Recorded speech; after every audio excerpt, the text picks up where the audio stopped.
This is National Awareness Week, and the Committee to Remove Architectural Barriers had asked the City Council to spend its entire day in wheelchairs. Some of the members waited to seat themselves until the chairs had been wheeled into the chamber, whose U-shaped table was unusually bare, but others took the request very seriously and got into the chairs from the elevator. It was no new scene for Bill Nickel. He'd had 20 weeks in a cast with a fractured leg once, but it was obviously awkward for others.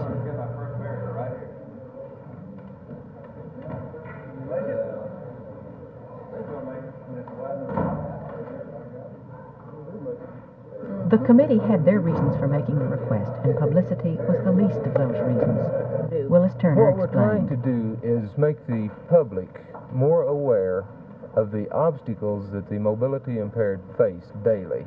The architectural barriers and the just really almost insurmountable obstacles we face in just our day-to-day living. Do you want to see? The morning's business was no problem for anyone except Lucy Patterson, whose back needed more support and who took her regular chair in the afternoon.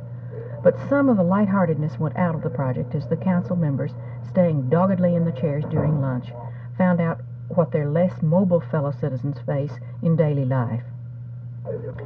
The elevator presents no problem, but how do you get out of this place?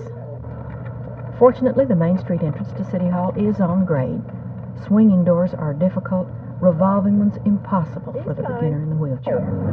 Not even those newly lowered curbs are as easy as they look, especially if you're dealing with a machine that persists in wandering sideways, as Dick Smith's did. The Statler had a grade entrance too, but the next impasse was the steps to the coffee shop, 3 of them, and steep.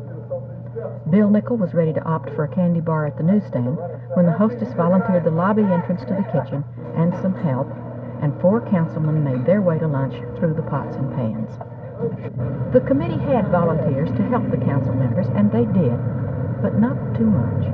The object, after all, was to deal with life in a wheelchair as it is. Sore arm muscles, dirty hands, daily frustrations. Those are only the least. "I'll never look at a building the same way again," said Richard Smith grimly, hauling his machine back on course. That's the kind of awareness no National Week can provide. What are you? Overcome a major obstacle.